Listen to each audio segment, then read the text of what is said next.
各位觀眾，又係我黃國棟醫生啦。今集同大家講一個任何人都會有嘅問題，就係咳。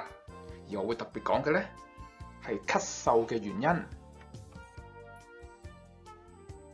喺我做醫生嘅經驗裏邊，成日都見到咁嘅情況嘅，就係病人咳，咁呢就要我開啲抗生素俾佢食。其實咳就有好多原因嘅，好少情況係需要抗生素嘅。咁我就會同病人咁講啦。寫個處方俾你，用我嘅時間仲少過我而家同你解釋啦。你買藥又唔使我俾錢嘅，唔俾你處方，我完全冇着數噶。不過呢，我就唔想你亂食藥，所以就暫時唔會俾你。如果過2日你仲未好嘅呢，到時我先傳張處方去藥房啦。咁樣講呢，佢哋就通常都明嘅。中醫有一句俗語就係入門聞咳嗽，醫生就皺眉頭。因為診斷同埋治療咳嗽咧係個好複雜嘅問題嚟嘅。今集我就希望同大家講下唔同引起咳嗽嘅原因。首先要明白，咳咧係一種生理反應嚟嘅啫，係個條件反射。當氣管受到刺激，咳嗽係用嚟清除分泌物或者外來雜物嘅機制。佢本身唔係病，係身體保護嘅方法啫。咳嘅時候，我哋都會食啲止咳藥啦。但係止咳藥淨係阻止咗咳嗰個條件反射，要真正醫治咧，就需要知道成因噃。有時候止咳藥控制咗個病徵，等身體清除咗背後咳嘅原因，咁就搞掂啦。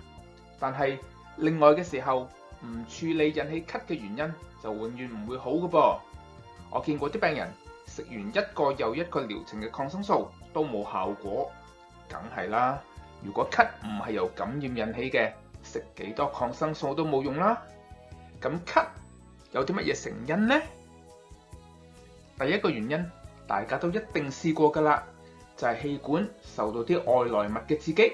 呢啲外來物咧包括咗煙霧啦、灰塵啦、油漆啦等等啦，佢哋直接接觸到氣管，而咳嗽就係身體清除佢哋嘅方法。其實咳咧已經係個最輕微嘅反應啦，如果更加嚴重係會傷害到呼吸，甚至致命嘅。而治療同埋預防呢啲咳嗽咧就好簡單啦，就係防止接觸呢啲外來物就得㗎啦。譬如喺大塵嘅環境裏邊做嘢嘅時候，就戴個保護嘅面罩啦。更加嚴重嘅，好似喺濃煙裏邊工作，就要全身保護衣物啦。第二個咳嘅原因，又係同啲外來物有關嘅。呢個咧就係過敏啦。好多人都會有咁嘅經驗，譬如對花粉啊或者貓啊，一遇到咧就會打乞嗤同埋咳。好多時候我哋都混淆咗直接刺激同埋過敏嘅，因為都係遇到一啲物質就有反應。但係佢哋咧就唔同嘅。刺激嘅咳咧係每一個人都有嘅反應，任何人吸入咗濃煙都會咳㗎啦。過敏就唔係人人對嗰啲嘢都有反應嘅，好似我啦，對吊鐘花咧就敏感嘅，一去到附近就又咳又流眼水。但係唔係每個人對吊鐘花都有反應㗎。而過敏除咗避免之外，係仲有好多藥物可以治療嘅。另一個過敏可以引起咳嘅原因係鼻嘅問題。過敏係可以引起鼻竇發炎嘅，然之後有鼻水倒流，咁就引起咳啦。鼻竇係面骨裏邊嘅一啲空間，如果因為過敏引起發炎嘅話咧，就會產生鼻水。鼻水就會喺喉嚨後面流落去，喺日頭坐喺度或者企喺度，鼻水會流入胃，所以問題咧就唔大。到晚頭夜瞓低嘅時候，鼻水平流，聚集咗喺喉嚨嘅位置，就會引起咳啦。所以鼻水倒流嘅咳咧就有幾個特徵嘅，一就係晚頭嘅時候更加嚴重啦。第二咧就係會覺得喉嚨唔舒服嘅，仲有就係會覺得成日鼻塞同埋頭痛。治療咗鼻敏感咧，咁就解決咗咳嘅問題㗎啦。仲有一個亦都係同過敏有關嘅原因，就係哮喘。哮喘嘅典型病徵大家都好清楚㗎啦，就係氣喘啦，同埋唞氣嘅時候有啲特別嘅聲，會聲啦。但係有啲哮喘嘅病人咧，佢哋嘅病徵就淨係咳啫噃，唔會氣喘嘅。病徵咧通常係會喺小傷風之後出現，然之後就持續好多日。如果醫生唔小心，唔用哮喘藥物去治療咧，係好難復原嘅。診斷呢啲哮喘引起嘅咳咧，需要做個肺功能測試。喺我嘅經驗裏邊，華裔有哮喘但係淨係咳嘅咧，比白人更加多嘅。小朋友裏邊咧就更加常見啦。所以如果你有小朋友成日咳嘅話，可能需要揾醫生做一個肺功能測試啦。同哮喘病徵相似，但係主要喺長者身上發生嘅係慢性阻塞肺病。呢樣以前咧就叫做肺氣腫同埋氣管炎，佢係同食煙有關嘅。食煙生肺癌，機會都仲係7個裏邊先有1個。不過如果你食煙10年以上，我就保證你一定有呢個慢性阻塞肺病。病徵又係包括咗氣喘同埋咳，而戒煙就係最好嘅治療方法啦。細菌同埋病毒感染當然亦都係咳嘅原因啦。呢啲感染有啲好輕微，幾日就自然好㗎啦，亦都有啲可以致命嘅噃。除咗咳之外，感染通常都有其他病徵嘅，特別係發燒啦，仲有喉嚨痛、頭痛、氣喘、身體有紅疹啊咁樣。嚴重嘅咧係會呼吸嘅時候個心口痛、心跳好快、血壓降低、非常之疲倦，甚至神志不清嘅。細菌感染就要用抗生素啦，其他感染咧又有唔同嘅治療方法嘅。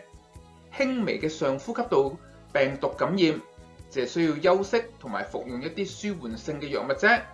嚴重嘅咧就需要由醫生決定治療嘅方法啦。關於上呼吸道感染有一個好重要嘅，就係要明白感染之後咳幾個禮拜係正常嘅。呢幅圖畫咗唔同病徵消失嘅時間，藍色呢條線係發燒，好快就退燒㗎啦。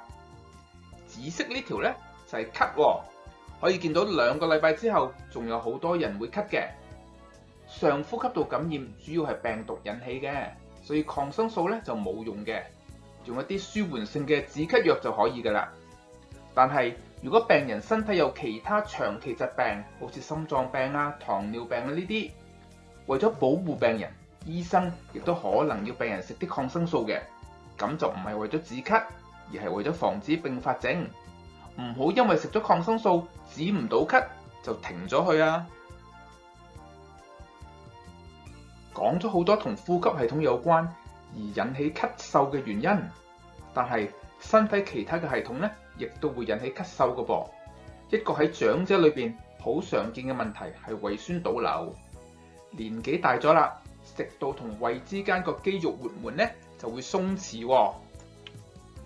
咁啲胃酸咧就會湧翻去食道嗰度啦，而食道就貼住氣管嘅，食道受到胃酸刺激就會引起咳嗽啦。同鼻水倒流相似，咁樣嘅咳咧亦都主要喺晚頭夜發生嘅，因為瞓低嘅時候胃酸就更容易流入食道啦。只要解決咗胃酸問題，就解決到咳㗎啦。點樣知道咳係胃酸引起嘅呢？通常胃酸倒流咧，除咗咳之外，亦都有其他病徵嘅，譬如心口痛啊、胃痛啊等等啦。心臟病特別係心衰竭，亦都會引起咳嗽嘅，又係晚頭夜特別多。咁樣係因為個心泵血泵得唔好，啲血阻咗喺個肺度，所以就會咳啦。心衰竭嘅病徵除咗咳之外咧，最重要嘅就係腳腫同埋氣喘，一活動就冇氣㗎啦。有呢啲病徵就快啲去揾醫生檢查下啦。好多人一咳就即刻諗到癌症喎，尤其是嗰啲食煙嘅人士。其實同癌症有關嘅咳嗽咧就唔係好多嘅，就算有肺癌啊，初期亦都淨係得一半嘅人會咳嘅啫。仲有照肺嘅 X 光，對診斷初期到中期嘅癌症咧係冇效嘅。所以唔係一咳就要去照肺。如果你食煙又擔心肺癌嘅話，你需要做嘅癌症篩選係一個 low dose CT 低能量嘅電腦掃描。當然啦，最有效嘅預防都仲係戒煙啦。最後仲有一個咳嘅原因要提一提嘅，有一種好普遍嘅血壓藥係可能會引起嚴重嘅咳嗽嘅噃。呢種藥咧係屬於 angiotensin converting enzyme inhibitor 或者 ACE inhibitor 呢一類，佢係用嚟降血壓，亦都係用嚟保護糖尿病人個腎同埋心臟病中使用嘅。不過咧，有部分嘅病人對呢種藥就有好嚴重嘅副作用，就係好厲害嘅咳。喺亞洲人裏邊，呢個副作用咧就更加普遍嘅，估計有30到40% 會有呢種副作用嘅。咁點知你係唔係食緊呢種藥呢？佢哋嗰個 generic names 都係乜乜 pril PRIL 結尾嘅。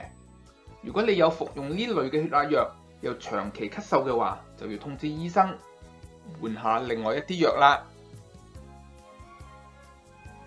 呢一集同大家解釋咗唔同咳嗽嘅原因，希望有各位喺咳嘅時候可以對症下藥，咁就唔使擔心啦。多謝大家。